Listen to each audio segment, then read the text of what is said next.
That shirt. Remember this!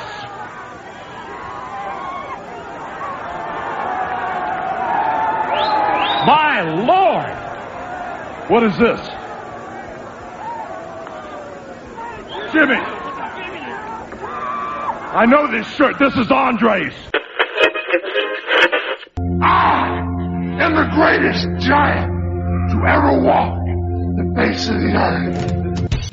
Hello, my name is Bob Bamber and welcome to the Wrestling 20 Years Ago podcast. We're going back in the time machine to July of 1995, volume 1 of this month's show. Volume 2 is the WWF In Your House show and discussions about Jeff Jarrett and the Roadie walking out.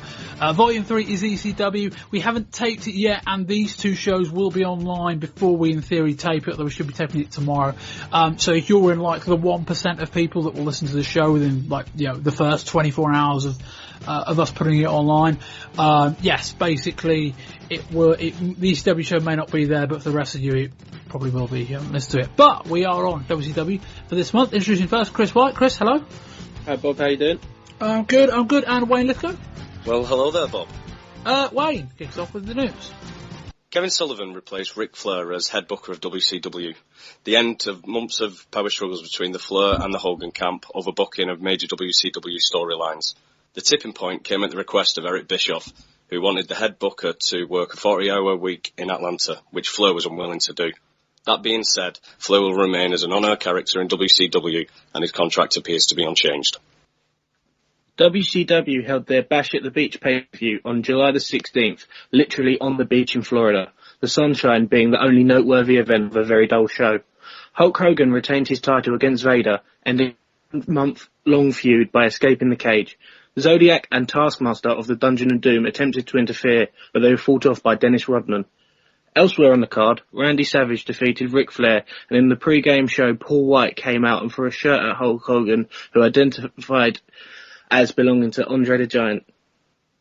Despite hopes that WCW can launch their new television show with some bright new stars, it appears like cost-cutting measures means that most of their targets will not be coming in. Al Snow did a tryout match with WCW, but apparently was never offered a contract. By the end of July, Snow didn't hear a word back from WCW, so took the WWF offer instead. It said that both companies are in talks with Sabu also, but WCW's issues are much deeper, with the expected budget of their new TV show being about a third of what was expected. Paul Wight formally debuted as a member of the Dungeon of Doom a week pay-per-view, attacking Hulk Hogan. While it's not being explicitly said at this stage, the idea seems to be that he is the son of Andre the Giant. He called himself the greatest giant who ever walked the face of the earth. Lots of smaller news for you now. Firstly, Jim Hellwig, aka the Ultimate Warrior, has been in talks with WCW. Hellwig is telling friends that the only hold-up is money-related, but apparently WCW are reluctant given the WWF owned the Ultimate Warrior gimmick, and WCW couldn't make any merchandise sales off the likeness. The Monday night show, debuting in September, is slated to start at the Mall of America in Minneapolis. It said that Hulk Hogan will wrestle in the match in the main event. And finally, it said that Gordon Soley, at his final set of tapings, said during an awful Dave Sullivan squash match, "And they wonder why I'm leaving?" Sullivan, my son, I've already given you the Ugandan giant Kabbalah. But there's a force and a presence that we cannot ignore. There is someone that has shaken the rare white-Bengal tiger that's got him scared and shaking and hiding. Friend or foe, we don't know, but we should get him in closer to you and I. Who is this father? Who is this father? The number one contender for the Bash at the Beach at Huntington Beach, California. It's Vader!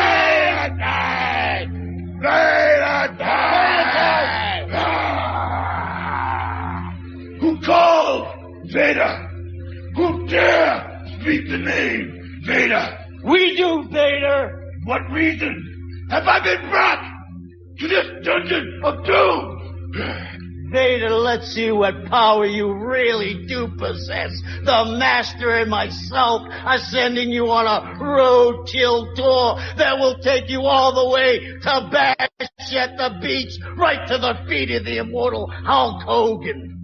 Go now and take the final step before you rip the heart right out of the real white Bengal tiger. Take the final step. I fear no man. Go, I have the power. I fear nothing.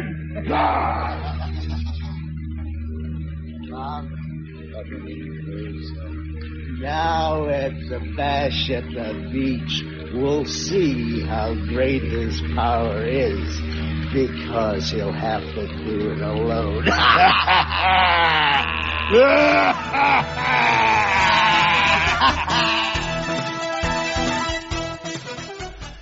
We start July in WCW with Dave Sullivan on his date with the Diamond Doll.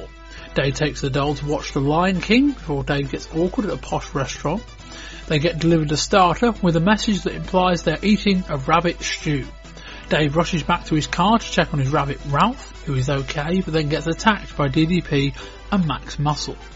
We cut to the Dungeon of Doom, and the topic of discussion is of Vader, who enters the dungeon as if he's been summoned. Vader seemingly rejects the Dungeon of Doom, and Sullivan and Curtis predict we'll see how powerful Vader is on his own at Bash at the Beach. In the main event, Diamond Dallas Page against Johnny Bad went to a double countout. After the match, Page uses the doll as a shield before he and Max Muscle double team on Bad. On to July 8th, and we're back in the Dungeon of Doom. We've got a repackaged Avalanche as the Shark, every bit as awful as you can imagine. Kamala later wins a squash before being startled by the presence of Paul Wight at ringside. We join Vader on his roadkill tour. This is a series of promos recapping his feud with Hogan, intertwined with video clips. Randy Savage defeats Bunkhouse Buck in the main event. Mean Gene Okerlund during the show plugged his hotline, pushing the fact that the Ultimate Warrior will return to the ring very soon. You shelled out the money to pay for it, you'd have heard Okerlund tell you about Warrior returning to an independent show in Las Vegas. On to the 15th of July, and we see the debut of Zodiac, aka Butcher, aka Brutus Beefcake, in the Dungeon of Doom. He's painted his face black and white. Curtis tells Taskmaster that neither he, Kamala, the Shark, or Zodiac will be tasked with taking down Hulkamania. Ric Flair won a squash match with the ringside surrounded by the Space Mountainettes, a bunch of ladies dressed in swimsuits. They acted as lifeguards, or lumberjacks, who would feature in his lifeguard match with Andy Savage. Savage ran out and attacked Flair. When Flair tried to leave the ring, the women threw him back in. Making his mark here at World Championship Wrestling on Saturday night. I'm talking about the Road Warrior Hawk. You know, we just concluded the big 4th of July holiday, and I'm very curious. I had a great one up in Minnesota. What did you do on the 4th? Well, you know, I was in Chicago riding my Harley towards that big old lakeshore and watching fireworks. Fireworks kind of reminded me. They remind me just a lot like me, because I'm the kind of guy who'll blow up right in the face. So I'm sitting down for some family, I ain't got none, down, some little schlemiel kid of theirs whoops up a cherry bomb right on my seat. Bam, it goes up. I go up. You need to know any more, Gene? Sounds to me like you had a very eventful 4th of July. Now, let's talk about what you're doing back at World Championship Wrestling. I take a look at the list of superstars. We've already seen you get involved with Colonel Parker's pride and joy, this big man Ming. Ming is a big man. But see, that's what it's all about. Let's get down into the nitty-gritty, the dirty grind, the blood, all of that. You know, if I don't get some of that soon, I'm going to have to start punching myself. And that ain't no new trick either. I'll tell you something. Matter of fact, right here in the WCW, I'll bet nobody can hit me harder than I can hit me. And anybody wants to take the bet up, just mosey on up here, check out the package. Because I'll tell you what, I ain't right up here. Never claim to be, never will be, don't want to be. I thank you very much, Hawk. Certainly delivering a very broad, but a very clear message to a lot of men here at World Championship Wrestling. And we move on to the Bash at the Beach. We'll start quickly with the main event before the show itself. Not a lot happened this month. Not anywhere near as newsworthy as some previous months. They didn't do anything massive in terms of a pre-game angle. The only real thing of note, they were presenting Hulk Hogan with a Harley Davidson motorbike, sorry. It'd be funny. That'd be some real cost-cutting measures if they were presenting Hulk Hogan with a Harley Davidson bicycle. I'll tell you that. They're presenting him with a motorcycle, and Paul Wight came out, the big giant fella, and he threw a shirt at Hogan and said, I think, remember this, or something like that. And Hogan looked at it and went, what's this? And then he simply said, this belongs to Andre. And that was about it. The only other real noteworthy thing on the show was, the very swift demise of Alex Wright in a post Ric Flair booking WCW World. Right, you'll recall back in last month, wrestled and defeated Brian Pillman in a very, very good opener at the Great American Bash show. How did they follow that up? In this case, he wrestled as part of a match with Marcus Alexander Bagwell. They lost to Bunkhouse Buck and Dirty Dick Slater. And at the end of it, Vader came out, cleaned house, and powerbombed Alex Wright. So that appears to be the end of that. But we'll move on to Bash at the Beach. Wayne, results. Sting defeated Meng to retain the WCW United States Heavyweight Championship. The Renegade defeated Paul Orndorf to retain the WCW World Television Championship. Kamala defeated Jim Duggan. Diamond Dallas Page, with the Diamond Doll and Max Muscle, defeated Dave Sullivan. Harlem Heat defeated the Nasty Boys and the Blue Bloods in a triangle match to retain the WCW World Tag Team Championship. Randy Savage defeated Ric Flair in a Lifeguard match. Hulk Hogan defeated Vader in a steel cage match to retain the WCW World Heavyweight Championship. Chris, what do you think of this show? I thought it was a really, really poor show. None of the matches really stood out to me. None of them really, even sort of Flair Savage, which for me was probably the best match on the night. It'd been good. There'd been good build up to it, but it just felt really flat and lackluster. The whole show came off as not really having much meaning to it. I really didn't enjoy it at all. Wayne? No, Sam, I mean, some of the matches going into it, you thought, this could have something about it. And just going through it, I think this is, probably the third time I've been a guest on this show reviewing WCW pay-per-views, and none of the previous ones were any good, and this has got to be the worst of the lot. I was going to say, sorry, Wayne, you had some stinkers. I think you were on with us for the that Clash of the Champions show in January as well. But this was, it was almost like once they worked out they were going to be outside in the sunshine at the beach, they thought they just didn't have to try. But the card was a stinker going in. I mean, let's be honest about that. And then when you factor in that Sting and Meng had an okay match, but I get the sense was really boring if you were in the live crowd because it was very slow. Flair and Savage wasn't long enough or anywhere near as good enough as their match last month.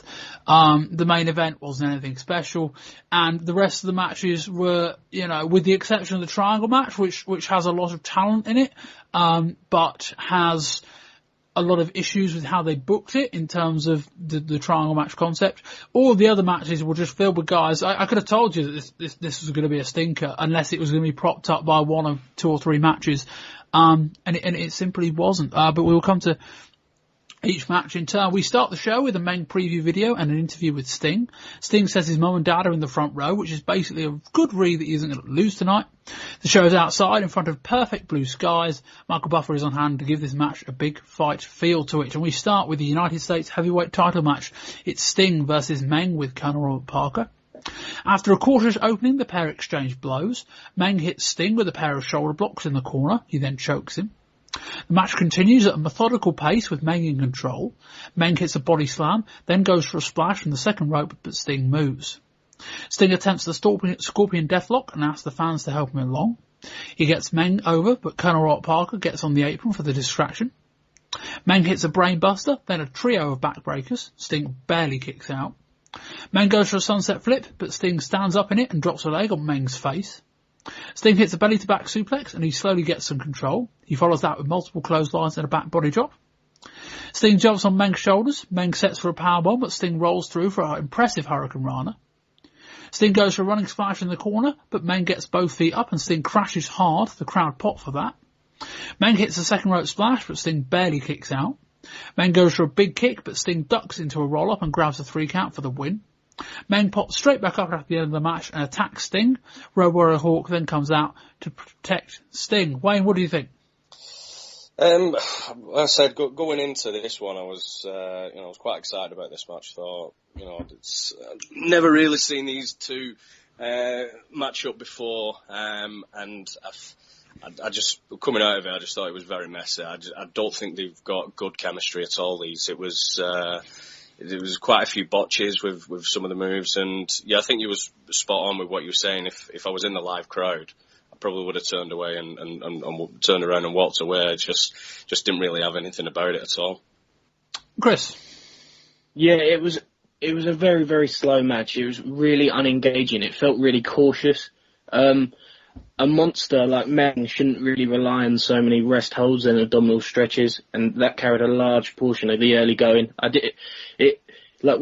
Sting is very, very good at working the type of babyface hero versus big bad monster match style, but it's just felt really, really flat. I didn't enjoy it. And is this the second consecutive month they faced each other on pay-per-view? Second consecutive would imply 3 in a row, so no, I think it's just 2. Yeah, sorry. They faced each other last month, essentially. Yeah, considering they faced each other last month, they really should have been a more decisive finish to it as well, rather than just a roll-up. It felt a bit cheap. The finish I didn't have a massive problem with. I suspect they might go for that second consecutive match, although admittedly it would end up being in September at the next pay-per-view. But yeah, this was a bizarre one. It was just far too slow. There was some good spots. I mean, as I say, it was a match that I think might have wowed a lot of people, say 15 years ago, but it's not a pace that I think you can get away with anymore unless there's a very good reason behind it. And I don't think that Meng was hot enough as a heel in front of this crowd to be able to pull it off. But no, I mean, it says a lot that this may have been my favourite match of the night, and I'm a bit cautious about it, just in terms of it never got out of the gears. As I said, there was some nice spots. The Hurricane Rana was nice. The bit where Sting goes for the splash in the corner and Meng basically kind of just drop kicks him in the face was a really nice spot as well. And the cameraman got really in behind that. But it just didn't stick beyond anywhere it should. But that being said, by the end of the night, this was far from our problem of concerns. And Wayne as well. Peculiar match placement, this. Sting and Meng in the opener. Yeah. It was a bit peculiar. But given the other matches in the middle, I can understand why it was there.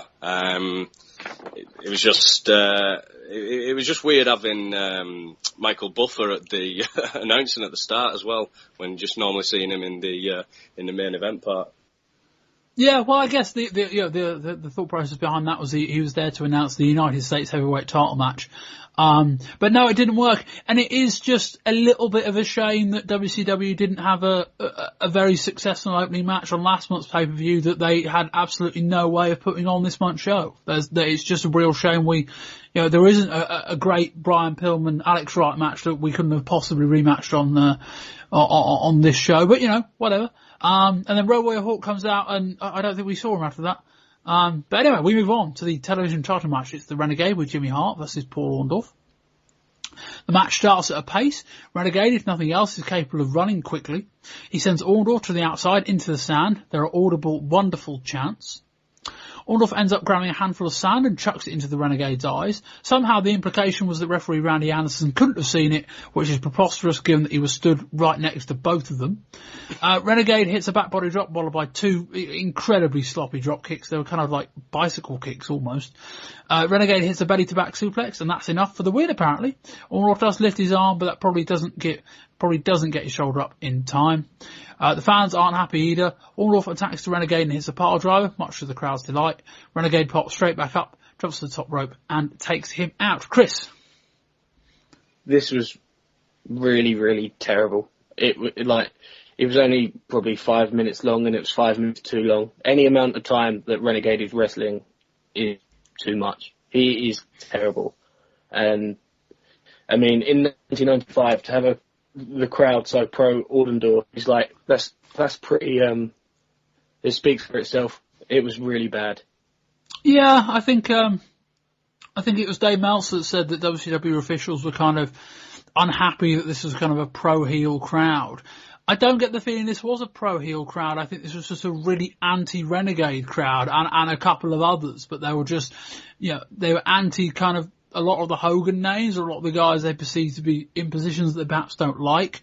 It just didn't work. I mean, Chris, I'm struggling to recall a wrestler I've not only enjoyed watching less because, Honky Tonk Man could easily fit into that category, but also one who's anywhere near this bad. I mean, he's nowhere near ready. It's astonishing. Like he's genuinely terrible, but I don't think the booking does anything to help him either. Like the finish, like I know he got his arm up and maybe not his shoulder, but why did that happen? Like, there's no need for that. It just. Well, there probably is a reason why that happened, Chris. Is that we're going to get a rematch of this next month at the Clash of Champions? I would think. That's not. No one wants to see that. Like, no one wants to see the rematch. Well, if we were right, get your television tuned in on August 10th, 8th, 10th, whatever the Clash of Champions is. I would. You'll be given the opportunity to see that. But yes, I think that's how we can explain the finish. Wayne. Yeah, he's brutal to watch, Renegade. I mean, I'm not even calling them drop kicks. It was just jumping and landing on his back. That's all he was doing. That's what the move was. And to finish, obviously, it's the finish setting up as it was with Orndorf saying he got his arm up, but to finish on a back body drop is. It's probably as bad as what the match was at all. And like you said before, I don't think it was a heel crowd, but the fact that the crowd was cheering for Orndorf at the end has surely got to point fingers at the booking team to say, this guy was not ready to have the title at all. And obviously all the talk of Alex Wright not being pushed, maybe they should actually see that that's the route that they should have gone down after all. What a wonderful segue in what I was about to say, which was I have been reading in the last couple of weeks that apparently the Hogan camp feel that Wright is a threat to Renegade in a way that I cannot possibly work out, in the sense that they're both completely different wrestlers, and there's no reason that Wright being pushed means that Renegade cannot be pushed, even though Wright is far superior. The only way Wright is a threat is that you perceive them both as new acts, and you then think that Wright will end up having a far higher chance of getting over than Renegade does, which isn't a reason to not push Wright, but twisted logic. But yeah, the match was terrible. It wasn't all that long, which is one of the only positives I can give it. Orndorf isn't relevant anymore, and if he's getting, the kind of smart reaction, then that's not good. That's not a good sign. But yes, the Renegade train rolls on. I think that's probably a fair way of putting it. Anyway, we move on. We get a promo from Jim Duggan, who says he's not playing Mr. Nice Guy anymore. We come out with Kamala, with the Taskmaster representing the Dungeon of Doom versus actual Jim Duggan. Duggan is wielding his 2x4. The crowd are quite into him and the USA shtick. Duggan keeps working on trying to knock Kamala off his feet. He eventually gets him down. Kamala locks in a long bear hug. Duggan hits some strikes in the corner. He then hits a body slam, sets through his 3-point stance clothesline, which he hits. He then goes after the Taskmaster on the apron. But Zodiac comes in from the other side of the ring, hits Duggan with Kamala's headgear, and Kamala wins the match. Wayne, that match report was mercifully short, but this was terrible. Yeah, it was. I'm going to touch on it a lot more after when we talk about the Dungeon of Doom. But what is the booking team thinking of here? Because all I can think of is they formed this new stable. They're going to be going after Hulk Hogan. They need to build him up as much as possible. So what do you do with one of the guys? You put him in a comedy match with Jim Duggan. Now the match didn't have lots of comedy spots in it, but That's how I view Jim Duggan now. He's just a comedic wrestler. I don't view him as any threat for anyone or anything like that. If you put in Kamala in and trying to put him over, put him in with someone where you can just squash him, get the match over and done with a minute or something like that. Don't put him in a match where Duggan has got a chance to obviously get some offense in on Kamala. I just don't think it did anything at all. No, and you say you see a match as comedy because it features Duggan. I wouldn't disagree with that, but I kind of see a match as comedy because it involves Kamala, Taskmaster, and Zodiac. That's kind of how it comes across. It's a lot of guys in wacky face paint and headgear and all that kind of thing. It's just very strange. Chris? Yeah, much the same as the match before this one. That I had less of an issue with Jim Duggan because he plays that not even mid-card babyface, just low-card babyface, pretty well. Gets the crowd going. It's probably as into anything as the crowd has been is when he's in the ring. The act I have the biggest issue with is Kamala and the Dungeon of Doom in general. I just think they're terrible. I have more issue with them, and this match was far too long. And it was only about 5 minutes. Again, it was really, really bad. Yeah, no, I can't really disagree with any of that. You jumped the gun a little bit on Dungeon of Doom chat, but I think you've largely summed up what we're going to say. But yeah, it's just really bad. I don't know. There's just, again, we'll come on to it later. But the minute they debuted Butcher as Zodiac, I kind of just my head hit my hand. And I just went, what are they doing?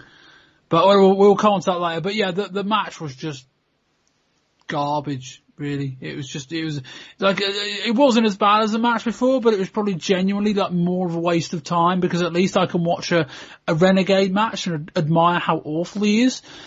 This was just watching a match and thinking, why am I watching Kamala against Hacksaw Jim Duggan in 1995? Why? I don't know. I don't have a good answer for that, but it's just all very strange and it's all very indicative of a negative direction that the company is going in, but we'll come on to that more a bit later on, and we move on to Diamond Dallas Page with the Diamond Doll and Max Muscle versus Dave Sullivan. A child offers the Diamond Doll some flowers. DDP doesn't look happy.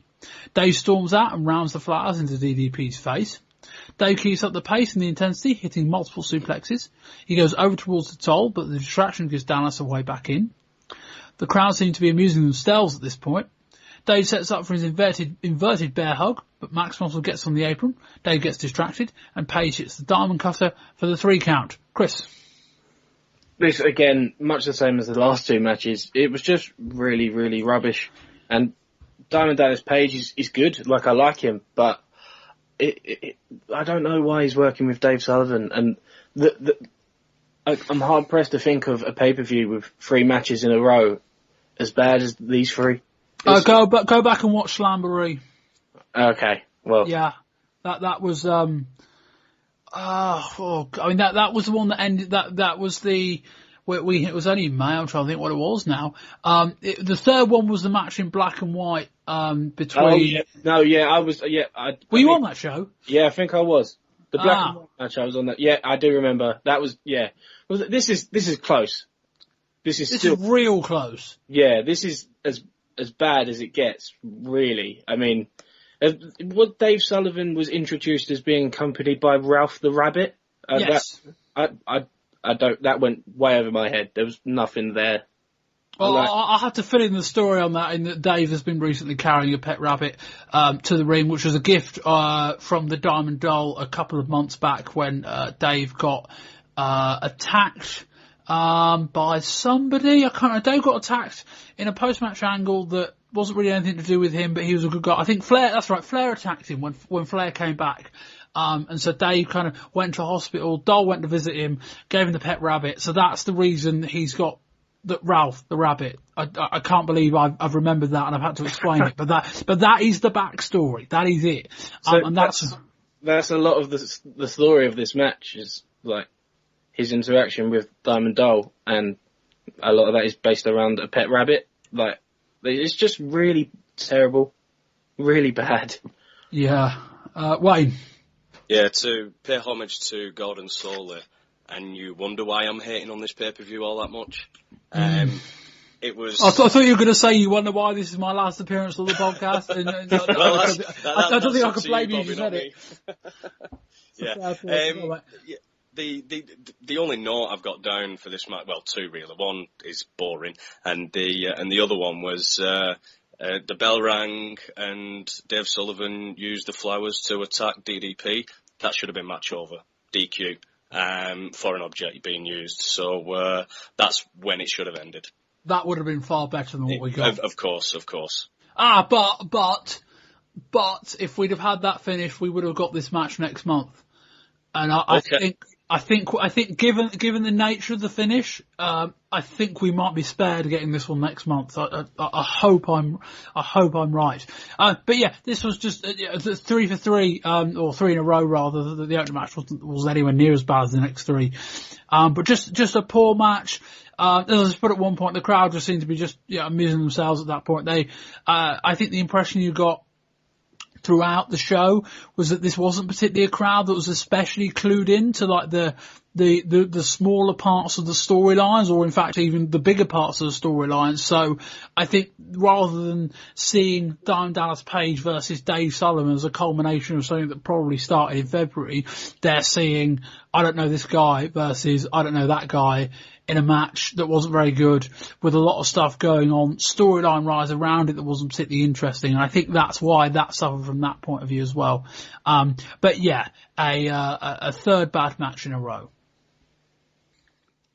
And we move on to the World Tag Team Title Triangle match. It's Harlem Heat with Sister Sherry versus the Nasty Boys versus the Blue Bloods.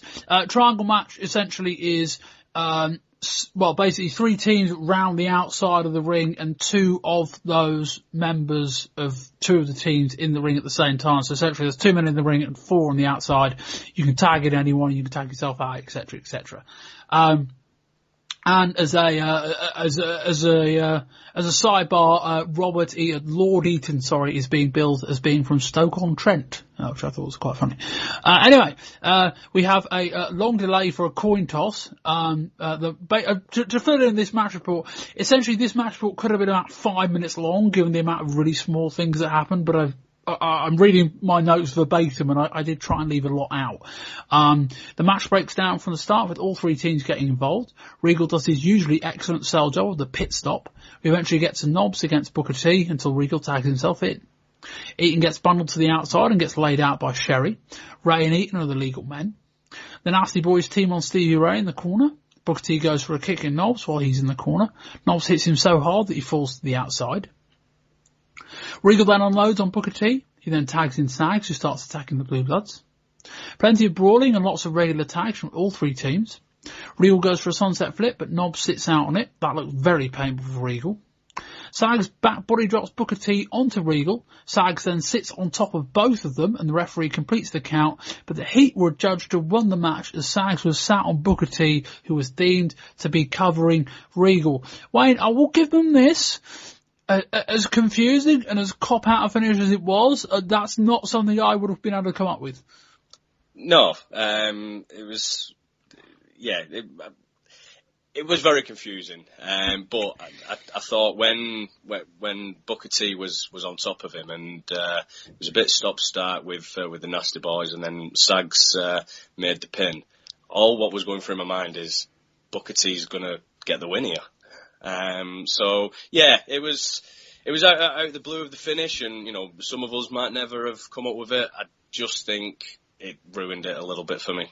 And it's also the classic WCW thing of let's do the false finish. Well, not the false finish, it was the finish, but let's do the false crowd pop when they think the babyfaces have won the tag titles and then rip it away from them. That's happened a lot, even in this feud, really, which has been going on for a while. Chris, your overall thoughts on this match? Well, yeah, just to add on that, there was no screen anywhere, was there? So unless you were within there was one screen, I think, but I think you had, because of the sunlight for one, and just because of the angle of where it was kind of next to the entrance ramp. You had to be at a really specific position to be able to see it. So yes, to fill in the point I think you're about to make, most people in the crowd would only have got one look at it. Yeah, and even then, unless you were in particularly close proximity, you probably didn't realise what Booker T was doing. you might not have seen his role in that, and like just had no idea what had gone on when they were announced to have retained the titles. I mean, it was a vast step up from the matches prior to it. It was a little slow for me for how tag team wrestling is typically. It's usually quite, the formula was it's usually quite fast paced, and this, although there were frequent tags, it's just felt sort of like a mundane rotation of sort of minimal offense rather than any point to it. The match itself is a bit flawed in why would you ever tag in someone from another team. I understand tagging yourself in if you're on the outside, but if you're Booker T, why would you ever tag in Regal and take your team out of the match and have no chance of winning it? It's just very flawed for me. Yeah, I almost kind of think it might have been a better match if you'd have had a member of each team in the ring, and then a member of each team outside of the ring, and almost have it like a three-way ordinary tag match where each team has one guy in the ring, and if he can get to his corner, he can tag in his opponent. I think that would have been far more logical. It's tricky. I mean, these triangle matches, I haven't seen many of them. I know we had one, also that famous one, the ECW, 18 months ago.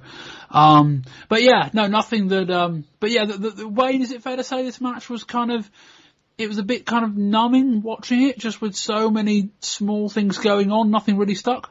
No, I mean, I actually enjoyed this match, in all honesty.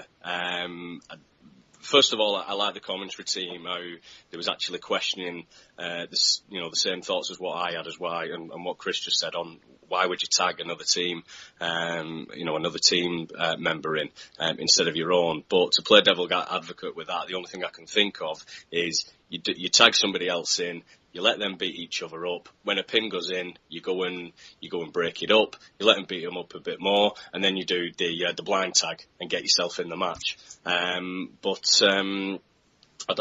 like to say I thought it did a better job of actually putting the concept of the match over than the actual match itself. If we're going to see more of these, then apart from the little stop-start all the time, I think we can see a better concept of this moving forward. Yeah, it wasn't great. I thought it was okay. I mean, eminently more watchable than the three matches that came before it.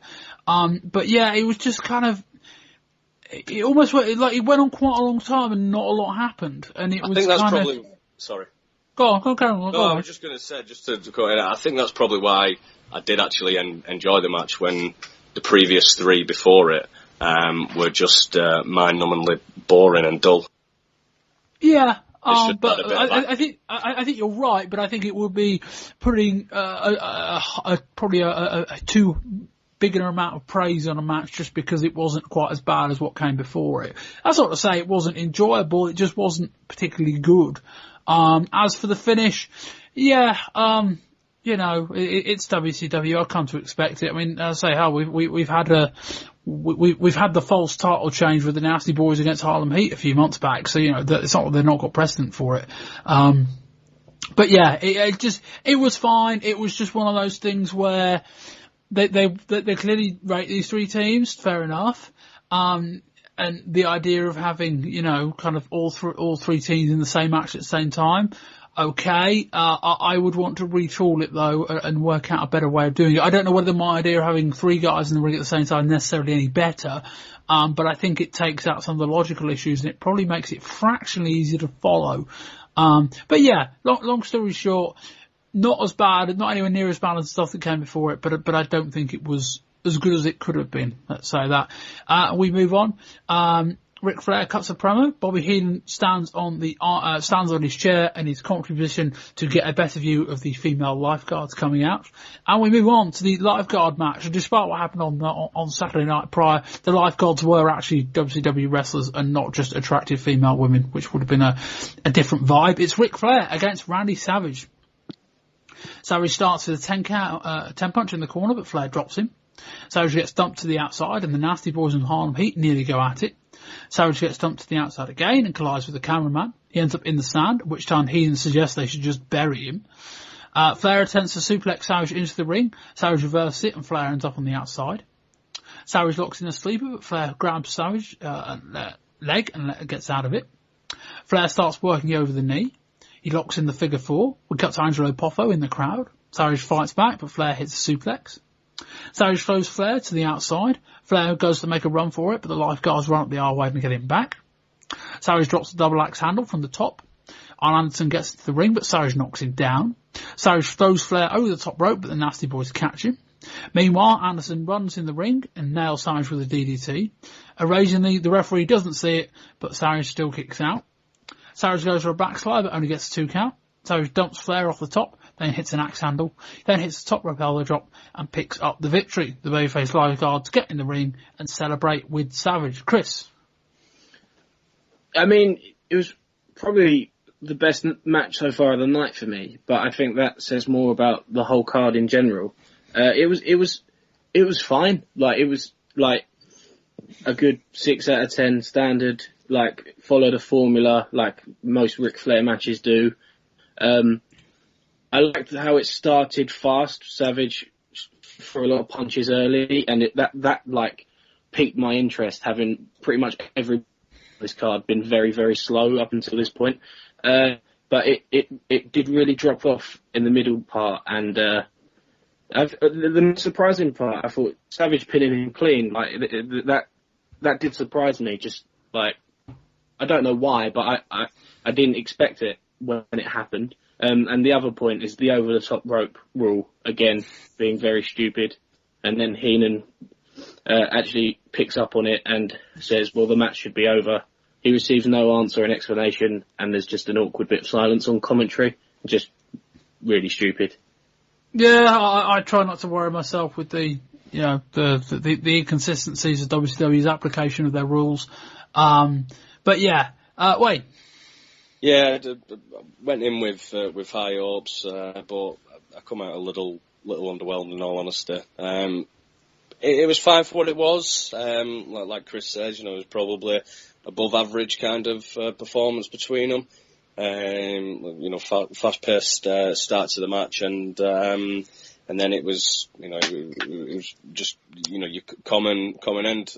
To carry on with what Chris just said, though, yeah, I was very surprised over the over the win that Macho Man took and how clean it was. In the news that we read out before, is it a point now where the booking responsibility has come away from Flair now?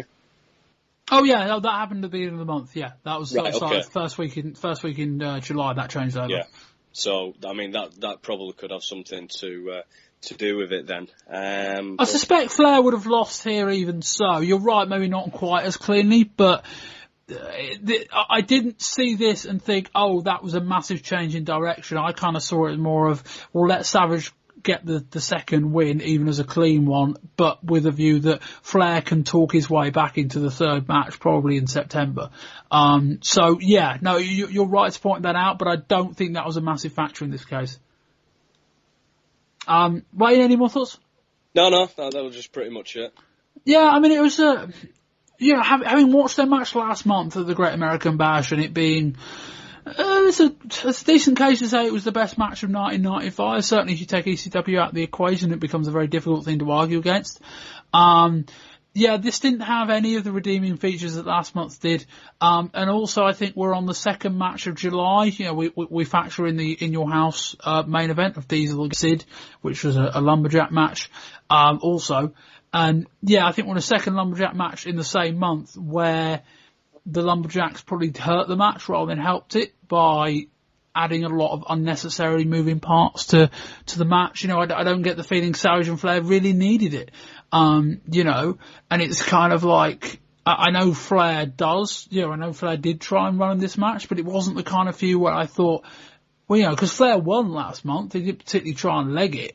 It didn't particularly feel right that we'd have this as the kind of gimmick match. And there's also the thing that aren't lifeguards meant to save people rather than throw them back into danger, but we'll overlook that one for the sake of a gimmick and to appearance of some Baywatch models. the match never really got out of any gear, and I wouldn't expect that Flair and Savage could consistently have a match that was really much worse than this. But yeah, it was probably on the low end of what I would expect from these two, and given what came before it, very, very in-fitting, I would say, with people probably batting slightly below their average. We get a promo from Hulk Hogan and Dennis Rodman, and we move on to the WCW World Heavyweight title match. It's Hulk Hogan with Jimmy Hart and Dennis Rodman versus Vader. We are inside a steel cage. You can win by pinfall, submission, or climbing over the top rope, over the side of the cage. Hogan starts by ramming Vader's head off the cage, and then goes for a 10 punch in the corner. Vader gains control by using the cage to his advantage. Hogan then rounds Vader's head into Vader's headgear. Hogan then puts, that's right, Vader, not his mask. Vader has his big kind of, I don't know what to call it, but it's kind of the thing he walks out with that looks like a kind of like robot suit on his head and shoulders. He put that in the ring, and then Hogan basically ran his head into it. Vader then hits the Vader bomb in the corner, then goes for a second, but Hogan is still able to kick out. Hogan rounds Vader's head off the cage again, then attempts a body slam, but cannot get Vader off his feet. Vader attempts a splash from the top rope, but Hogan rolls clear. Hogan clotheslines Vader into the corner, but Hogan's second attempted body slam sees Vader fall on top of him. Vader locks in a sleeper. Hogan then finally hits the body slam, but goes down clutching his back. Vader hits a splash, but Hogan kicks out and then starts hulking up. Hogan hits a weak mid boot, so much so that Vader doesn't even go down, outrun the Taskmaster and Zodiac, but Dennis Rodman fights them off. Hogan drops the leg, then goes to climb out of the cage. Vader follows him. They fight up to the top rope. Hogan knocks Vader down, who crotches himself on the ropes, then climbs out of the cage to retain his title. Wayne. I could probably sit down to this match, be blindfolded, and then just tell you the layout and the formula of it. Just the usual Hogan match. First of all, he still uses heel tactics. He gets beat down, back and forth, gets beat down, back and forth, hulks up, wins the match. The only difference being this time is he obviously didn't do the leg drop and go for the pin. He just climbed out, but it's just a standard Hogan match, which I'm painfully getting bored with him now. Chris. Yeah, I mean, it didn't really feel like the end of the feud. Like, I know it is, but I didn't understand why Hogan climbed out of the cage. I mean, it was just, as Wayne said, it was just very run of the mill. And for this to be sort of the blow off for that feud, I mean, it's really, really underwhelming. It's been an underwhelming feud, though, really. I mean, it's kind of been a feud that's been more noteworthy for its politics and to an extent its business significance, given that these two, certainly Super Brawl and Uncensored, did some good pay-per-view numbers on top. But this is going to be a feud that's remembered more for the political movements, with Flair kind of fighting Hogan, and, Vader having his own kind of demands in terms of, I don't remember exactly what heavyweight championship he used to hold in Japan. He doesn't hold it anymore. But yeah, Vader said, look, while I'm this champion from over in the Japanese promotion, I'm not losing clean here. Hogan's like, well, I ain't losing. And so we've got the things where, Flair has to insert himself into a match he's not even in, just for the sake of coming up with a finish that, doesn't really make any sense anyway. But yeah, I kind of feel these two could be involved in a better match, but I don't get the feeling either of them are particularly motivated to want to try. And yeah, it just wasn't a particularly inspiring match. It wasn't long enough to be any good. It wasn't designed to be any good. You've got the bit with with Zodiac and Taskmaster running out that, I don't get the feeling anyone there would have particularly enjoyed. Wayne, any thoughts? Just more on this match. Yeah, anything else? No, just the only other thought I could probably come up with is Rodman needs to hold the chair properly when he's looking all threatening. Well, I will forgive a non-wrestler not being able to properly swing a steel chair. I will do that. And that ended the show, or at least it did for me, because I turned off at this point because I thought that was the end of the show. So I got quite a shock when Saturday night came on the following week. and they said, "Oh, there's been more." So to go back and dig out this show and turn back on the final 5 minutes of it, because they cut back to Schiavone and Heenan and they said goodbye, and I don't think the credits started rolling, but they just cut, so I just turned it off.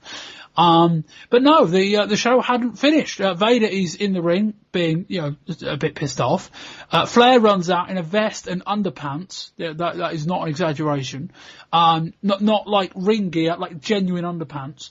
And then just starts berating Vader. Vader starts pushing him. Vader goes to attack Flair, outruns Arn Anderson. Vader runs them off and basically says, mouse to the camera, I want you in a 2-on-1 match. Chris, I presume you two weren't stupid enough as me just to turn off abruptly. But what did you think of this post-match angle, or post-show angle almost? I thought it was interesting. It was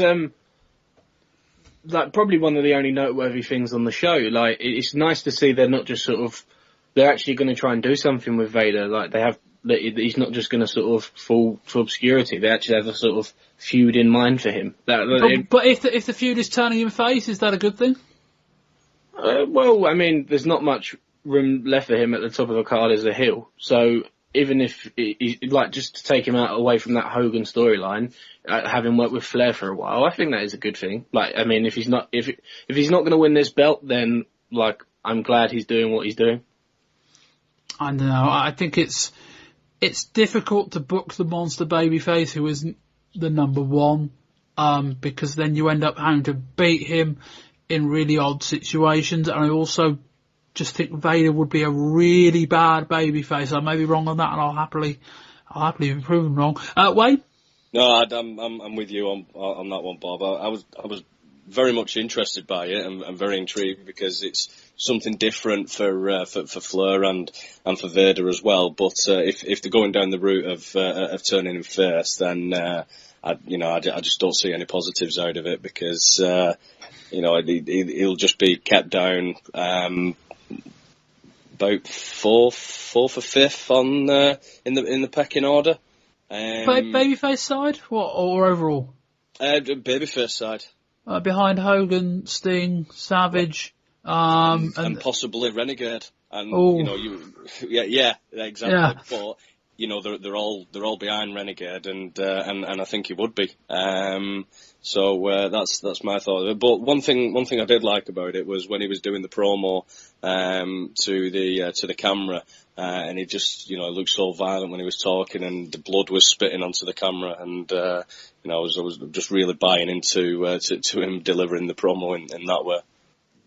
Chris, your overall thoughts on this show and a score rating out of 10? Well, the best matches were maybe average matches. So there was nothing noteworthy. The only noteworthy thing, and obviously you two aren't particular fans of the angle, but the only noteworthy thing was what happened when the show seemingly went off air. But it was just terrible. I mean, a 2 out of 10 maybe, but that's more about how bad the second, third, and fourth matches were. The other 4 matches on the show were okay, but no better than that. So maybe 2 is slightly harsh, but I mean, at 3 at most. Wayne? I'm giving it a straight 2, yeah, and I don't even think it is harsh. Like you said, the matches that we thought that were the best ones on there were, average or just above average, and then, the Renegade match, the Duggan Kamala, Dave Sullivan match was just bringing it down to a minus. It didn't even get a rating. That's how bad they were. So, I think it's just a straight 2 for me. Yeah, I'm with you guys. I gave it a 2 as well. It just, we had King of the Ring last month, which was awful for a number of reasons that were very similar, and a number of reasons that weren't so similar. I don't think the booking on this show was all that bad. I think that the time for Vader to win the title wasn't now. Savage probably did need to beat Flair, so that was about right. The tag titles, they didn't need to take them off Harlem Heat at this stage anyway. So that was about right. And the stuff earlier in the card was what it was. So yeah, I think in terms of who won the matches, that's probably like half of the score rating I'm going to give it. But otherwise, just a properly rancid show, a properly kind of just really, really dull. And like, I think the worst thing is that you go into it and it's like, this looks bad on paper, and it comes out bad. It's like, well, you shouldn't be surprised by that. There shouldn't be a shock to anyone that you can set up a match like this, and have these kind of guys involved. And the other thing to say about this show as well, we didn't particularly comment on it a lot, but the crowd were, WCW were trying to imply there was like 50,000 people on site, which there certainly wasn't. I mean, technically, I suppose, if you count the entirety of Huntington Beach, maybe there was 50,000 people on it. In terms of the circle of people around the ring, we reckon the estimate was nearer 6,000 or 7,000, I think. Although it is worth noting that crowd certainly dropped off by the time the main event came round. It certainly depleted, because I don't think people were paying for this. It was just, rock up and watch a free wrestling show, because you can't really crowd control a beach. But no, it was probably a horrendous show for a spectator, because there was no banking, there were no seats. You just stood on a beach for 4 hours. And if you're stood behind someone you can't see, and given the ring's not high enough, once they do the mat stuff, it becomes problematic. But yeah, like a show that screened disappointment going in actually managed to underdeliver, I think, even more than any of us could have expected. Hurry, my son! Get away from the stove! The real white Bengal tiger approaches! The bait has been set! Hurry! Hurry, my son! My father, I smell his presence also! I feel him!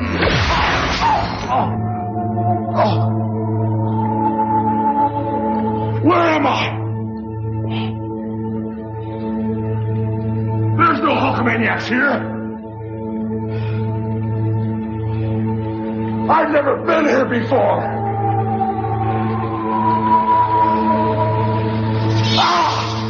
It's not hot!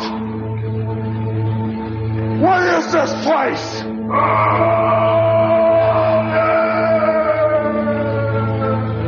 I know you! I know you too! You two are behind the demise of Hulkamania! I know about the Zodiac! I know about the dangerous Kamala! And oh yeah! I know about the Man-Eater, the Shark, but etched in stone is a legacy, the immortality of Hulkamania, and you too will be buried beneath it. You don't understand, Hogan. This is where darkness dwells and lives. Nobody has ever been able to defeat the immortal Hulk Hogan, except yourself. You see, Hogan, you're the one that created me, and because of that, it's this simple.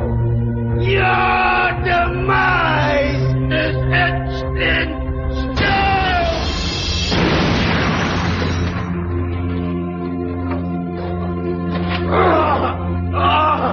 Crush Hulkamania!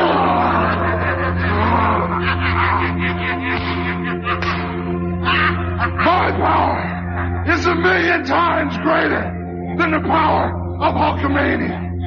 I am the greatest giant to ever walk the face of the earth, and I am the one true immortal.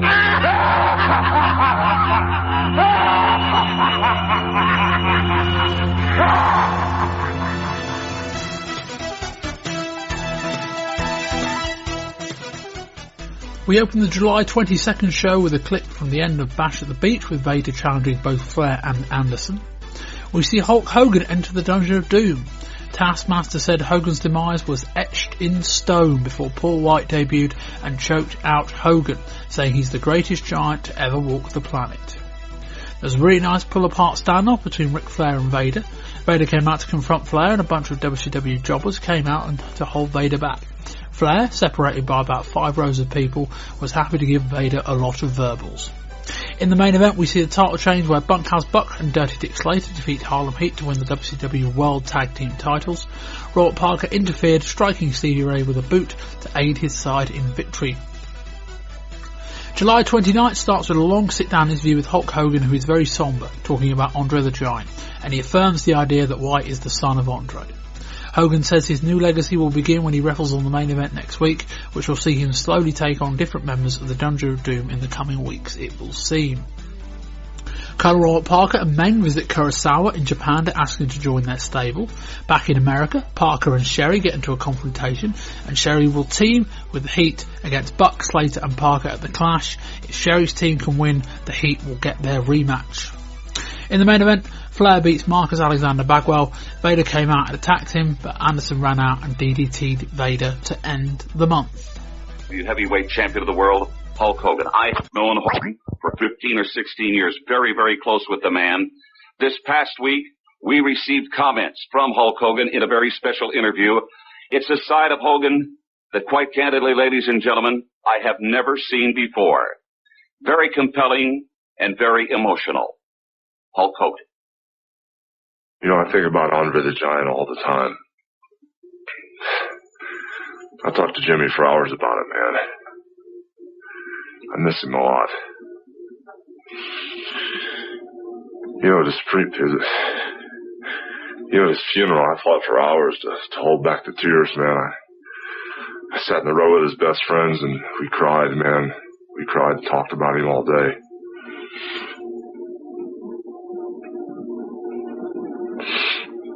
You know, I'll never forget the Pontiac Silverdome. The largest crowd I'd ever seen, and how they yelled my name. I felt, man, that it was just unfair that they weren't yelling his. I mean, he was the greatest. I knew the biggest challenge of my life was going to happen that night in Pontiac, Michigan. The size, the power. Man, I didn't know how I was going to do it. I got lucky that night, man. I came out on top.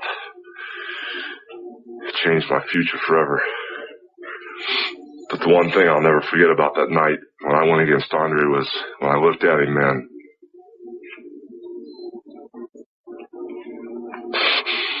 That feeling of fear that made me question what I was all about, man. I came out on top that night, man, but I never thought I could do it again. You know, when they buried Andre, man, I felt like part of me was buried with him. But I put that all behind me.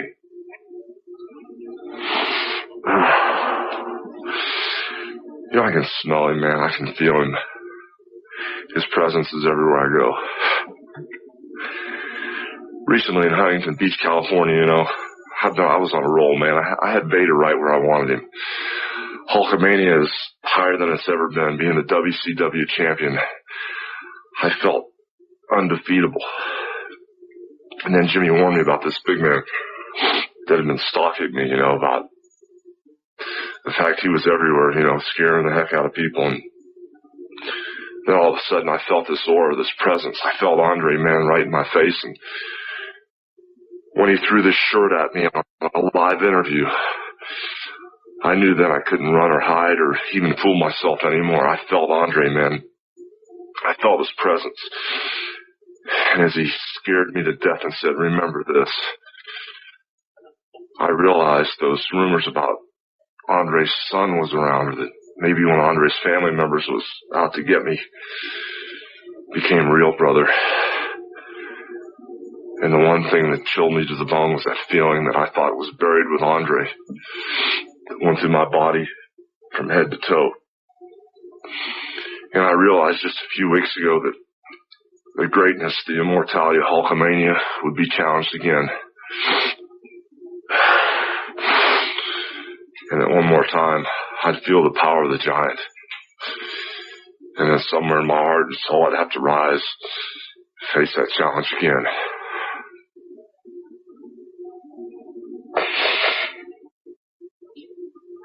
I had a long talk with Jimmy Hart about this thing, brothers. I told Jimmy, I don't want to live this way anymore, man. This is his shirt. I've seen him wear this before. One of the last times I saw Andre, he had this shirt on. Jimmy, I'm tired of being haunted, man. I said, go on the offensive, man. Get aggressive. Get this thing done for me.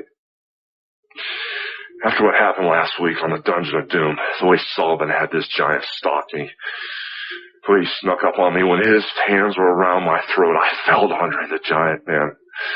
I felt his presence. I knew right then that power he possessed had to be hereditary. It had to be handed down. And once again, I was haunted, man. That feeling of fear that was buried with Andre the Giant, I had to live it one more time. And now I want that part of me back again. That's why I told Jimmy I made the decision to go on the Dungeon of Doom. That's done, man. There's nothing you can do about that Jimmy Hart, brother. I want Sullivan and I want each and every one of his men, because I know that road leads me to that giant at the end of the road. And that piece of me I'll be fighting for will be something that only if I beat that big man I can get back. But next week on the main event, I'm going to wrestle, brothers. And Jimmy Hart, whether you think I'm right or wrong, get that deal done, man. Because one at a time, I'm going to prove that it wasn't a fluke when I beat the giant the first time. And now I get a chance to prove once and for all that Hulk Hogan is the greatest wrestler ever. Starting next week when I wrestle on the main event, the legacy of Hulk Hogan lives forever, brother. Because then I go to war next week when I step in that ring. Kevin Sullivan replaced Ric Flair as head booker of WCW on the 5th of July. The story has been brewing for months, as you'll have heard us discuss this year, with Flair's power base being slowly eroded by the growing influence of Hulk Hogan, Randy Savage, Jimmy Hart and associates, and their divergence in philosophy with Flair's. Not surprisingly, it seems like the Hogan camp favours the dominant babyface slaying heels approach that made Hogan so successful in the 80s. Flair is more in favour of an NWA territory style of heel champions with chasing babyfaces. It should be said, however, that this is far from the only thing the pair have differing opinions on. We have documented earlier this year how Hogan and Flair have clashed at the top. In April, having seemingly lost all control over any semblance of the Vader and Hogan feud, Flair ended up being dragged around all four corners at the WCW Uncensored show so Hogan could win the match without Vader looking weak. But the effect was being felt lower down the card too. Friends of Hogan have been slowly taking over WCW's television and pay-per-view over the last 12 months, no better illustrated than The Butcher main eventing Starrcade in December. Perhaps the Flair-Sullivan switch was best illustrated by Alex Wright. Wright was viewed quite highly by Flair, who pushed him as an undefeated wrestler right through until May, when he finally lost to Arn Anderson. Flair had taped a match ending Wright's run himself, but felt so bad that they retaped it with a dodgy finish. How did Wright follow up defeating Brian Pillman in June on pay-per-view? Being on the losing end of a pre-game show tag match before being powerbombed by Vader. More recently, it seems like Flair has been losing more and more power. Savage, a big ally of Hogan, is still angry at the change of the finish at the Great American Bash, and Flair was dead set against Vader being put into the Dungeon of Doom. It's said that the straw that broke the camel's back was Eric Bischoff wanting the head booker to work a 40-hour week in Atlanta, something Flair was unwilling to do. He will stay with the company as an on-air talent, and his contract that runs through until 1997 seems to be unchanged. As for Sullivan, he is largely in the same position that Flair was, but is seen as someone who is a lot more pliable. Largely, his role will be bowing to the whims of Hogan and Hart, whilst being able to have control over the rest of the card. It's also thought that Sullivan, being in a position of power, may restrict WCW's acquisition of ECW talent, as Sullivan may want somewhere to work in the event he loses his role with WCW. Wayne, we move on to discussing probably the big story of the month, as we covered in the news. Ric Flair replaced as head booker by Kevin Sullivan. It's a story that has, you know, if you've listened to any WCW show this year, you will have heard a chapter of this story, some more, you know, easy to spot than others. You know, sometimes we've done kind of full readers on it, other times it's just little things. But yeah, essentially, Flair has been fighting an uphill losing battle with Hogan, Savage, Jimmy Hart and others in that camp now. And it seems like Hogan's won. Wayne, I kind of get the feeling that Flair won't be massively gutted that he's not having to deal with all this anymore. No, I mean, obviously with what Bischoff was wanting him to do, more hours, and with where he currently resides, and with the amount of hours he'd have to do, he'd surely have to move with his family, and I think that was a big no-no for him. So yeah, I think he'd be slightly relieved about it. Chris, I think given Flair's kind of experiences this year, and given that his power base has been increasingly eroded, do you think that Kevin Sullivan has kind of been brought in as a guy who, while he's got the experience and the knowledge and potentially the talent to be able to book this kind of thing, do you think Sullivan's more of a selection? It's of, we can kind of tell him what to do. Yeah, definitely. He'll be put into that role to act as sort of the yes man. As you say, the head booker has increasingly less and less power and less maneuverability in terms of what he can do with the wrestlers he has on that roster, because there's just so many people in that Hogan camp who have that sort of like creative control, and then they look after their friends and they look after their friends. So, he was just probably a figurehead for that, and then Hogan's camp can sort of run away with it and do what they want as things move forward. Yeah, I mean, it's a weird title. It's head booker, but it's not really head booker. It's kind of, here's the bits you're responsible for. Here's the bits you can't get involved with. Oh, and here's the bits we need to tell you what to do just because it fits in with our wider storyline. So it's not really head booker. It's a false title, really. But it's Jimmy Hart and Hulk Hogan and Randy Savage, really, are the three guys that are calling the shots. And Sullivan, one thing that Stuart mentioned in that audio piece just then was that I think one of the perceptions is that, Sullivan is a guy who may not be around forever, and one negative WCW might have is that Sullivan may be reluctant to go looking for ECW talent, given that he may end up needing a job there in the future. So there's that.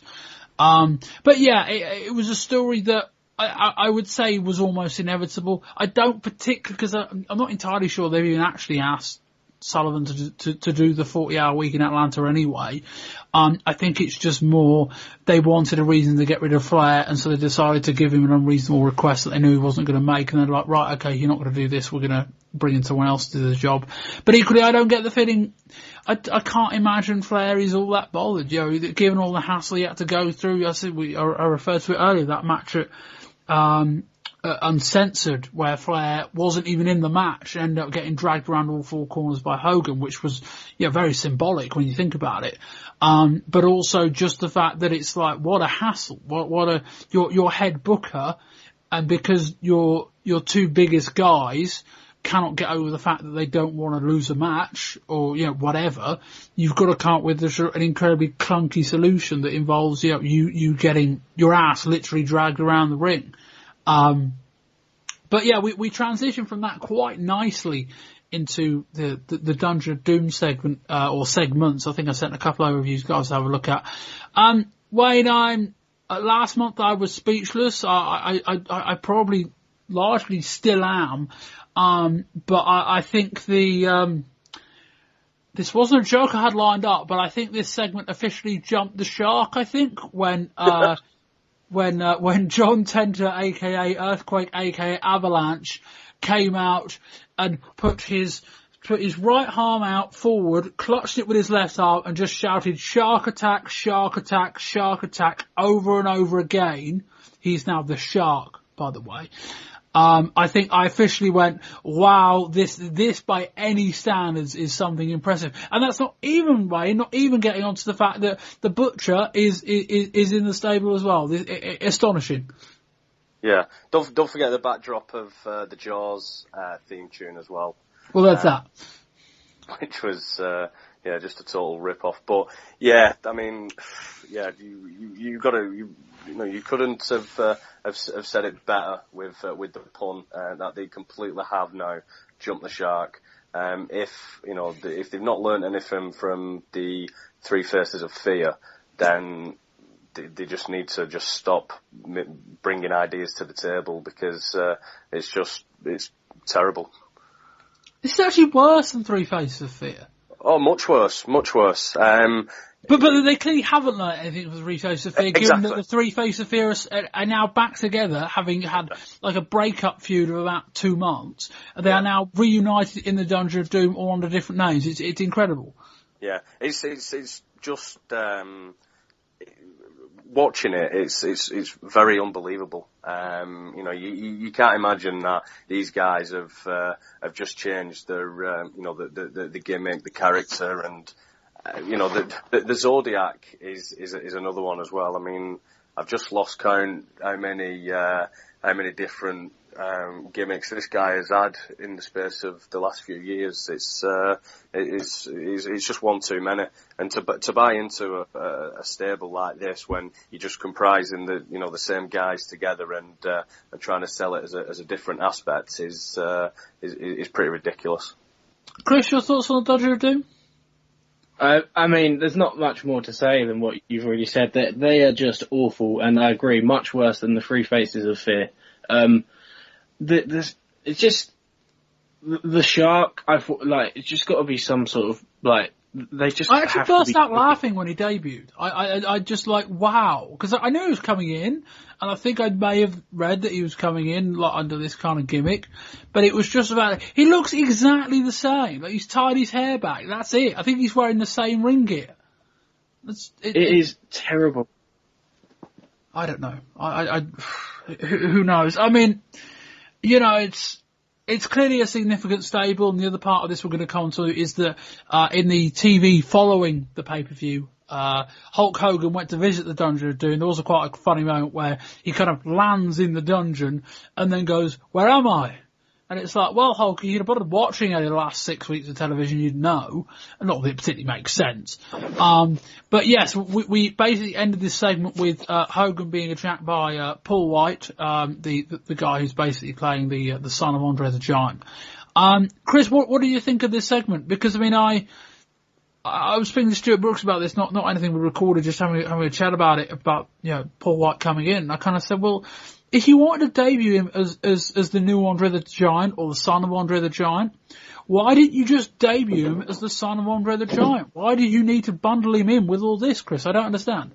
Yeah, it is like he does not fit in the Dungeon of Doom at all, and really undermines any attempt of the Giant as a character. He doesn't need the Dungeon of Doom, as you say. If he's coming in as Andre's son, there's the story there, and that the segment with the interview with Hogan is like you don't often see Hulk Hogan in that type of state of mind. He's quite emotional, and he's quite it conveys fear and things like that. And that's a really good story. Like use that. You don't need the Dungeon of Doom there, who are just a joke. They are just terrible. Why? Yeah, I mean, being in this stable with these guys, it doesn't fit for him. If the stable is what it is with the Three Faces of Fear and Kamala, then yeah, bring him in on his own, debut him as Andre the Giant's son. Have a long running feud with Hogan, and then the big payoff at the end. It takes the shine away from him. Now he's with these cartoonish characters, but I think it would work if you are bringing him into a stable, if you've not got those guys in. A new stable, Dungeon of Doom, nothing to do with the Three Faces of Fear, and just have like, all these monsters in there, who are going to trying to kill Hulkamania. There's other guys that they can bring in and not bring in the same guys and just rebrand them into different characters. Yeah, like I said, it just takes the shine off it a little bit, because you're bringing them in with all these cartoonish characters, and it just doesn't build him up as what you probably could do.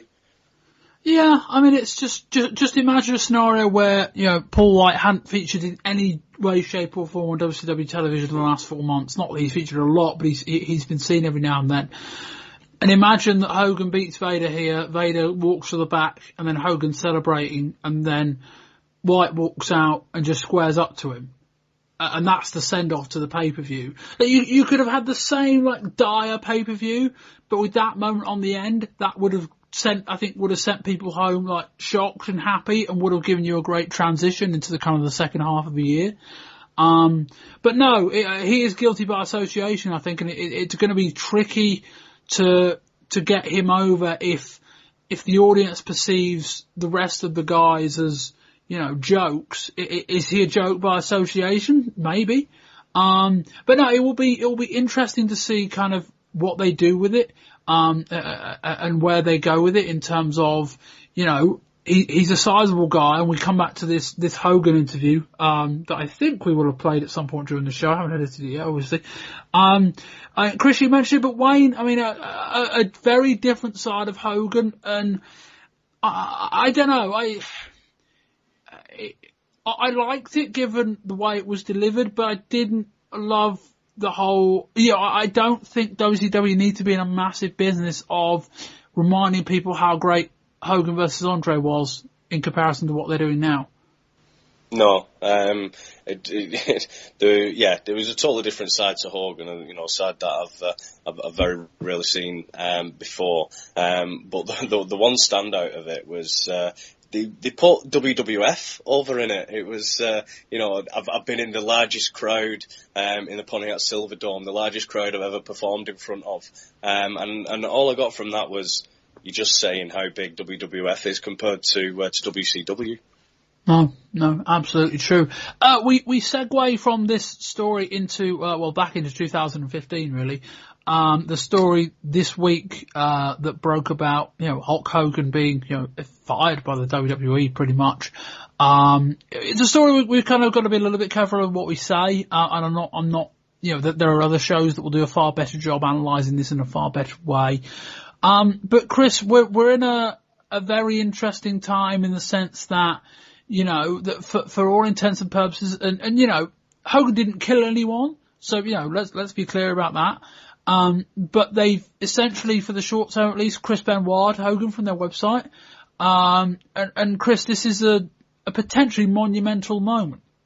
Yeah, I mean, like, if you type in CM Punk on WWE Drop or something, I mean, he comes up, and now Hogan doesn't.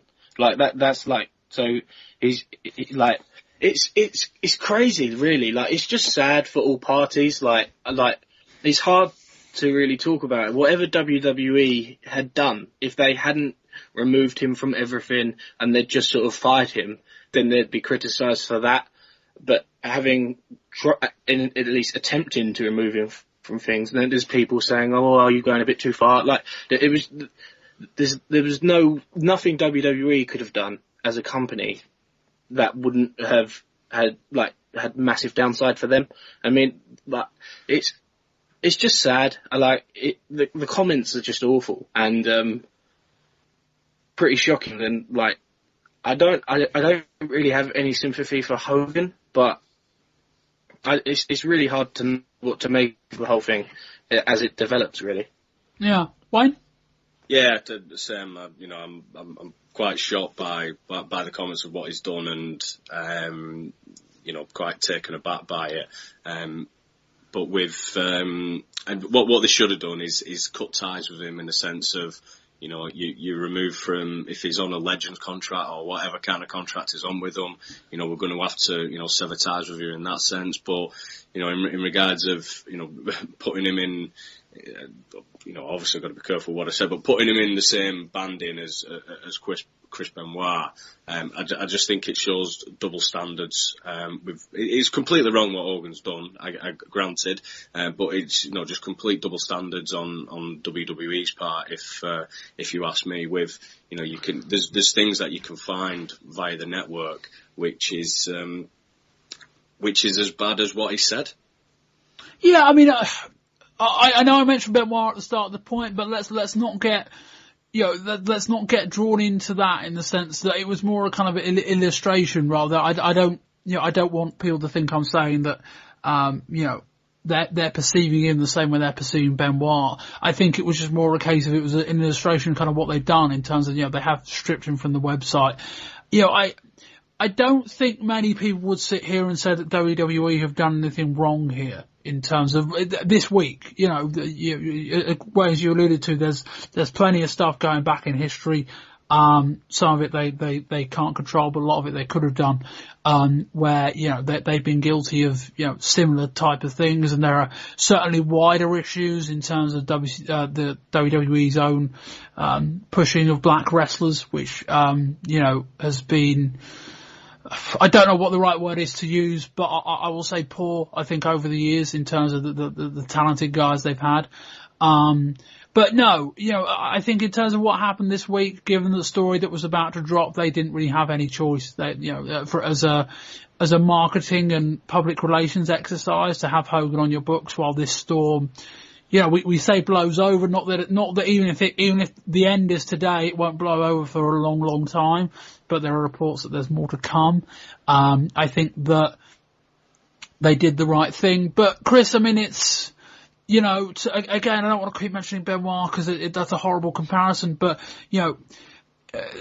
Chris Benoit as a part of WWE history certainly wasn't insignificant before what happened, but he wasn't a big enough name where you can't have a history that doesn't involve him.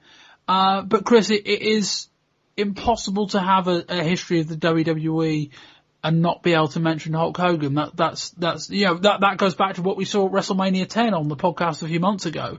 It's the WWF back then, basically saying, well, Hogan's with WCW, as is Savage. We want, given that this is, 10 years since the first WrestleMania, let's showcase all of the celebrity stars because we can't mention Hogan or Savage, Chris. And it's, it cannot happen, surely. No, but in the same way, I know you're not saying they're the same level at all, but it is very different from Benoit in that, do they need to ever mention, for a long time, Hogan won't be mentioned on TV or won't be used in montages, and that's okay. They won't airbrush him from history in the same way they have done Benoit. Like, on the network with Benoit matches, there's a warning, and there's even, isn't there parental advisory setting where you can turn it off. So I think if you have young children and you didn't want them to watch Chris Benoit matches, it removes any Chris Benoit matches from any show that he's on. It's not on there. I didn't know that. Yeah, and there's also the thing that you can't search Benoit matches either. I don't think this will ever go to that extent. I mean, they'll just probably leave it untouched. But I mean, from today onwards, just don't promote it as heavily. But in a year's time, if they're heading into Mania 32, for example, and they've got a video package going back across the years of WrestleMania, I don't think if Hogan's in it, people are going to be shocked and appalled because that they use that because it's such a big part of their history. It's not to that Benoit level, but in the short term, just don't mention it. Don't use anything to do with him as a promotion. What I was thinking of, as another interest, is people who I can't imagine it will happen particularly soon, but in the long term, people who wear Hulk Hogan merch or something like that to a wrestling show, just like stuff like that. Oh yeah, they're not getting that in. I can guarantee you that. If anyone tries fancy dress of the 80s WWF superstars, they're not getting let in as Hogan. I can guarantee that. Certainly in the short term. Yeah, it's just a really difficult position for them to be in. But I don't think they need to just can he be used in montages and things like that? I mean, it's hard to for me to say, oh yeah, I'd be fine with that. Well, it's easy for me to say, but I don't think, generally speaking, there'll be uproar about that type of thing given time. But for now, I mean, just steer clear. Yeah, Wayne. Yeah, same again. I mean, he's a massive part of the history. So yeah, I mean, it's all pretty sour at the moment and quite fresh in people's minds. So referencing him or speaking about him in any way, then you got to take a back step on that. But yeah, later down the line, like next Mania, you can't, in my opinion, you can't not reference him. He made wrestling what it was in the 80s. He brought it into pop culture, and would WWF have gone through the late 80s, early 90s without him? You can't not reference the guy when he's has been a big as a figure of what he was back then. No, yeah, I think you're both right. I think I don't want to say time heals all wounds with this kind of thing, because, for some guys it is more difficult, but time, I think, will be a big factor here. And, whether we'll see Hogan heavily promoted again is a different issue. Whether we'll see Hogan in a WWE arena ever again is another issue. Excuse me. But I think in terms of the short term, yes, I don't think they had a choice. The storm was so big, and it could get bigger, that, they had to do what they did. And yeah, I think time will tell. But it is weird to think that, it is slightly strange to think that this could be it. I mean, I know in a sense that Hogan was with TNA for about 4 years, something like that. And I know when, WWE came to their own history, they weren't massively keen on promoting Hogan. So it's not completely unprecedented that they might take a bit of the shine off Hogan. But once he got back in the circle, you kind of thought, okay, that's it. He's back in, a bit like Warrior was. They rekindled, they reunited with Warrior, and then they ended up with, selling a load of merch and creating documentaries about it and all of that. You kind of thought once Hogan was back in the circle, Hogan was going to stick. As it is kind of weird to think that might be it for Hogan as a guy WWE can use and as a guy they can promote. That's a strange feeling, and one that time may or may not prove correct. But anyway, that will end this month's show. Chris, you got anything more to say? Yeah, I was just going to say, it wouldn't surprise me if there is no mention of him in the build-up, or he certainly wouldn't appear, but I mean, just to do with him at WrestleMania 32, purely because it being in Texas. I mean, you could have the focus on, like, The Undertaker, like that type of, like, just play up more on that, and then that, like, they're able to steer clear because of where it is, and it's going to be such a big card. I don't think they'll have necessarily any need to use him promotionally. So yeah, I mean, there's a way of promoting WrestleMania 32 that doesn't need to, massively go overboard on, this was WrestleMania 29 years ago. You know what I mean? Yeah. You don't need to, I know they like to, I know WrestleMania is the name that's been going for 30 odd years, but you don't need to do the whole big long montage of this is where we came from. Just forward promote rather than backwards promote. That is a way of doing that. But anyway, that will wrap up this month's show. I'd like to thank firstly Chris White. Thanks for having me again. Chris, you are on Twitter where? Chris White 14. Excellent. And Wayne Lythgoe. Alright, before I give my Twitter handle, hope you don't mind, Bob, but you did such a wonderful job of putting me over the last time I was on. It's only kind that I return the favour by letting everybody know you had a little birthday Wednesday just gone. I know you wanted to keep it low key, but well, thank you very much. Well, I did actually drop that reference on the WWF show this month. Admittedly, you guys haven't heard it yet because I haven't published it. But because I share my birthday with Shawn Michaels, which is a good way of people being able to remember when my birthday is. And Shawn did name drop the fact it was his birthday the day before in your house too. And so I then pretended I was 4 years old. So yeah. But yeah, so I turned 24 on Wednesday this week. If you want to know when it was, you can look up Shawn Michaels' birthday and you can work out everything else. But yes, thank you very much, Wayne. No problem. So I wanted all the listeners to get in touch at Bobby Bamber and wish you a belated happy birthday. Lovely. Thank you very much. If they want to thank me for it, they can get in touch at WayneL84. Excellent. Anyway, that will wrap up this month's show. As I say, the ECW show, like, if you've listened to this, the ECW show should be up tomorrow night, but, usually they all go up in one go. This won't, so people might have downloaded this and maybe listened to it on Monday. ECW show we should be recording that night. Volume 2 is WWF, as I mentioned a minute ago. That is In Your House 2. ECW show is, the end of Shane Douglas. WWF show part 2 is kind of the beginning of Dean Douglas. That's an interesting double play. Anyway, you can find me on Twitter at Bobby Bamber, as Wayne quite nicely mentioned. Also at Wrestling20YRS. It's Wrestling20YRS for Facebook and .com for the website. All the info's on the website, really. iTunes, RSS, email newsletter, all that. Website's been quite quiet, but I have a lot on this month. Hopefully, admittedly next month's worse, but hopefully kind of come September, October time I can pick that back up again. But anyway, I've been Bob Bamber. This has been Volume 1, the July 1995 edition of the Wrestling 20 Years Ago podcast. And until next time, goodbye.